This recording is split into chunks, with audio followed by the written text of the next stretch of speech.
So for anyone who doesn't know yet, just so that what follows makes sense, we learned in December that my time as UUI's minister will end at the end of June, and so this congregation is approaching a time of ministerial transition when you will hire an interim minister to serve you for 2 years and then call a new minister. And I myself am in search now for another congregation that I will serve. And so the other thing you should know is that I meet every month with a committee on ministry here at UUI of 6 people who both advise and support me and also help evaluate my ministry every year. And my committee on ministry suggested to me during one of our meetings that it would be helpful during this transition time for me to bring the congregation along with me a little bit in my own process. So I wanted to give you all an update on what is happening with me in terms of my own process as I look for the next congregation that I will serve, and then talk to you a little bit about how this works, if you don't know. And then I want to share some thoughts about UUI and your upcoming transition. So the search process, it really starts in earnest in January, and it is a little bit like online dating. All the congregations that are looking for a minister put their information up on a national jobs board. They describe who they are, they describe what they're looking for, and then the ministers in search, like me, reach out and indicate their interest in particular congregations, swipe right. Then those congregations see who is interested in them, and then they choose to arrange Zoom interviews, or not, with each minister who has reached out to them based on whether they like that minister's profile. Right? So that's the online dating piece. So January was a time of many, many Zoom interviews for me with potential congregations where I might serve. Out of that, I accepted offers with 3 congregations to do what is called pre-candidating. That means I fly out for a weekend, I meet with the congregation search team, we do much more extensive interviewing, and then I actually preach for them at a neutral church. You are allowed to do this, to pre-candidate with at most 3 congregations, and that is what I did. That was February and March, so it is a lot of travel in a short amount of time. That is what I've just come out of, and I appreciate your forbearance for any disruptions that you may have experienced in this time. Right? I tried to minimize the inconvenience for UUI.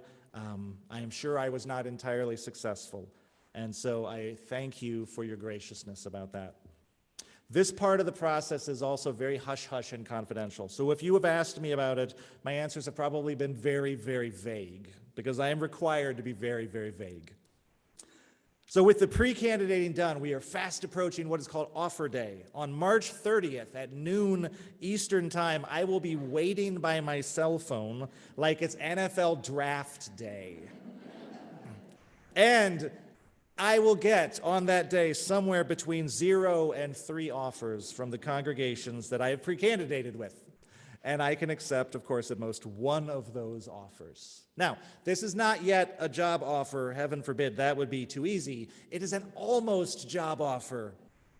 It is an offer to be the final candidate, the last person standing, who will be presented to the congregation in May for a vote. At this point, the top secret part at least is over. Within a few days of that, of March 30th, the search team will tell their congregation who their candidate is. They'll put it on their website. I can tell you who I'm candidating with if you would like to know that. There's even a Facebook page called the Hot Stove Report that reports like breathlessly on which UU ministers are going to which congregations. It is really kind of ridiculous, but it's a part of the fun, I guess. If I am so fortunate as to be chosen to be the final candidate of a congregation, that means that in either the very end of April or the very beginning of May, I will fly out to the congregation again. I will meet with literally everyone over the course of a very intense week. We will have so many shared meals together, which are really all like one very long job interview. It's been called trial by potluck.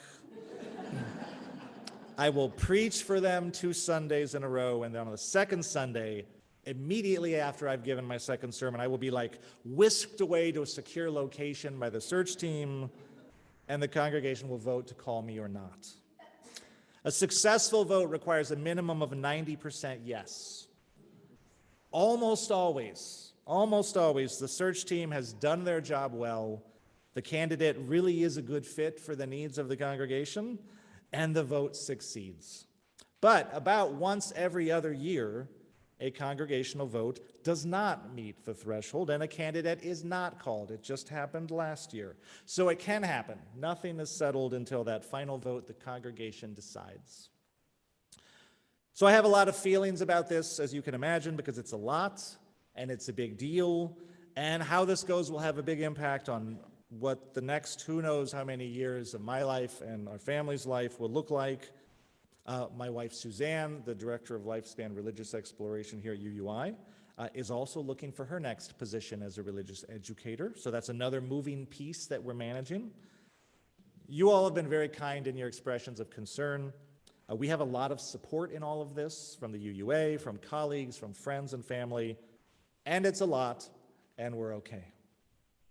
What I want you to know today, though, is that amidst all of this, my heart is here at UUI. I am UUI's minister until the end of June, and I love being UUI's minister, and that is what I will be, and that is where my heart will be until the end of our time together. Logistically, I'm going to be out for a week at the end of April or the beginning of May, if I am a candidate. Otherwise, I will be here. My last sermon in the pulpit at UUI will be May 28th. I'll be on study leave for a few weeks in June, but still available. And the last week of June, I will be at General Assembly, either in person or virtually. So that is to say, we have about 2 months to do the things that we want to do, to say goodbyes, to celebrate all of the things, and then to prepare for the summer and the arrival of your interim minister, who the board is even now working diligently on hiring, with all of the feedback you have given them in mind. 2 months will go very fast. There's a lot of stuff to get done, mostly administrative stuff, some committee work, some planning for the future, some enhancements to our multi-platform technology. We'll get it done. The more important part is the celebrating and the saying of goodbyes. We'll have some kind of big something for that at the end of May. We'll have a party, we'll celebrate, we'll feel our feelings, and we'll say goodbye. And then it will be your sacred task as a religious community to let me go on to the next thing for me, whatever that is, and for you to turn toward the next thing for you, whatever that is. That is your sacred task as a community charged with the care and nurturance of Unitarian Universalism in this time and place, in its unique incarnation here at UUI, as a community charged with promoting the mission and vision of UUI at this critical moment in our history. To say goodbye and turn with your whole heart to the next thing, because this is a moment in time when it matters very much that the people charged with the care of Unitarian Universalism, which is all of you, that you do that with your whole hearts. It's been my privilege during these last few months to bring your story to a lot of different congregations because people want to know about the congregation that has so shaped my formation and my experience of ministry. And so it's been my privilege to talk about your founding vision of a democratic congregation which invites everyone into participation, which values everyone's voice, which empowers its members to be leaders and shapers of the work of the congregation, which says, come here with your whole heart, and which inspires such enthusiastic participation in the life of the church. That was your vision, and that has been your history. And as we move through this time of transition and you turn to the future, I say, really lean into that and celebrate that tradition. One of the really exciting things about UUI right now, one of the things that leads me to really brag about you to all of the other congregations about what a vibrant church this is. What a vibrant church this is. What a vibrant place this is. And how many new people are finding their way to UUI and how many new people are emerging as leaders, showing up and wanting to get involved. And that is a beautiful thing. So encourage and empower one another in this. Avoid the dread phrase, That is not how we do things around here. Remember, if someone is in their home, then they are allowed to move around the furniture. Someone who is not allowed to move around the furniture, by definition, is a guest. Which is not to say that you should all just start randomly rearranging the furniture without talking to each other. That does not lead to a high level of peace and harmony in the home or the community. But you know what I'm saying. Let leaders lead. In particular, I will say you have a great board of trustees, so I encourage you to trust and support them. They have a lot on their plate this year. They are committed to transparency and listening to you. So ask questions and give feedback. There's a time set aside at every board meeting to hear your questions and concerns, right? So be engaged, ask questions, but also support them. And if you think of it, thank them. They're doing a lot of good work for UUI, and they have a lot of good work to do. And then whatever your own role in the congregation, celebrate your ability to make a difference. Whether you are brand new or a founding member or somewhere in between, there are fresh ideas popping up all over the place at UUI. Wherever these ideas are coming from, be open to new things and new ways, even as you celebrate your past. And this is especially important coming out of COVID, because we're in a time when no one really knows still what works and what doesn't, what will serve the community and what won't. This is post-COVID church, and we don't yet quite exactly know how it works. So don't be afraid to experiment, assess, pivot, and repeat. All congregations are in a period now of iterative learning, and they're going to be for a while. So experiment, assess, pivot, and repeat. This is happening at the local level of congregations. This is happening at the national level in the UUA. It's exciting, and it demands a lot of flexibility and a lot of humility from all of us. So apropos of nothing, did you know that this congregation has an infrared camera that they're using to assess the heat conservation of the various buildings so they can identify trouble spots and where they can make efficiency upgrades? Did you know this congregation will lend you their infrared camera so you can take it home, check out your own domicile, and identify energy efficiency upgrades? It's true. As part of our commitment to being carbon neutral by 2030 and encouraging all of our members to do that, we will lend you an infrared camera and teach you how to use it and give you tips then on what you can do with what you find. That is an innovative ministry. Another innovative ministry is the art show that you see on the walls right now, which is a collaboration between the Fine Arts Committee and the Writing for Spiritual Growth Group. There's another art show coming up in June that's a collaboration between the Fine Arts Committee and the Welcoming Renewal team. It's an LGBTQ-themed art show bringing in artists from the community. Finding ways to collaborate and work across teams is terrific innovation. Another innovative ministry that you've experimented with this year, holding dances at UUI and inviting in the community. And another is the postcard campaign that is happening in the social hall today. The reproductive justice team is leading that effort. They're a new team at UUI, and they're doing great work. So please check them out if you have a passion in that area. So their work, protecting children and youth. Protecting children and youth leads me to talk about one more thread that runs through the history of UUI, and then we're going to close for today. So a second key piece of your founding vision as a congregation was to be a congregation which is committed to families, to incorporating children and youth into the life of the congregation. We were blessed to have so many children and youth in this sanctuary this morning, all over the place. Yeah, and I would like to give a round of applause because you've made that commitment to incorporating children and youth into the life of the congregation and to building a strong religious exploration program to serve them and to serve the community. And religious exploration for children and youth has always been a strength of UUI. It's always been a core commitment. You are justly proud of what you have created. The program right now is once again steadily regrowing, coming out of the dislocation of COVID. We're serving our existing families very well, New families are finding their way to UUI every week. Every week.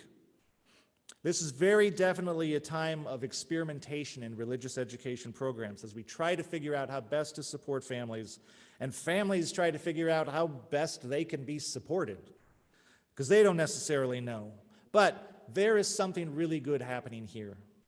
At a time when congregations, let me tell you, are struggling to attract families all around the country, at a time when overall RE enrollment is down in UU congregations, UUI's program is growing. New families are coming. So something good is happening here, and it is so needed. Just look at the headlines. It is so needed. So as you navigate this interim time together, remember that religious exploration is one of the most important ways in which we live out our UU values in the world. Right? Supporting and protecting and nurturing our children and youth in all of the fullness of their individual selves, helping them to see their beauty and their worth in all of who they are, nurturing their minds and their spirits, cultivating their ethical sense and their connection and their commitment to serving their community. This is one of the most important ministries of the congregation, and it belongs to everyone, not just parents, not just people with children or youth in the program. It is the mission of everyone. That doesn't mean everyone is going to be an RE facilitator. There are many ways to support the program. When the new DRE comes to UUI, make a line outside their door and ask, how can I support the program? And then support them. The Board of Trustees is doing a lot of intentional listening to all of you about what you value in the RE program and what you want for the future. There's going to be another opportunity for that today, right after the service. They're going to hire someone great. Support that person, and not just with your thoughts. Make a line out the door and ask, what do you need? Let them put their own unique stamp on the program, offer feedback, be engaged, and support them. Because supporting children and youth and families is one of the most important things we do at UUI, and that support is needed as much now as it has ever been, and what we do literally saves lives. There's a thread that runs through the history of this congregation, and it is about empowering people who come here with their whole hearts to build a community grounded in Unitarian Universalist values, about building a community grounded in love and freedom that seeks to make a real difference in the world, about building a community of justice that knows that it takes all of us to make it, that we are all connected, that we are all in this together. As we move through this time of change, it's going to be easy to get distracted by the details. A lot of things are going to change. Hold on to the thread. Hold on to that thread. Be bold. Like the poet, ask, how much have we dared this year? How much have we put on the line for freedom, ours and others? It matters that you keep asking that question. You have a great past. You have a brilliant future. Hold on to that thread. Blessed be, and amen.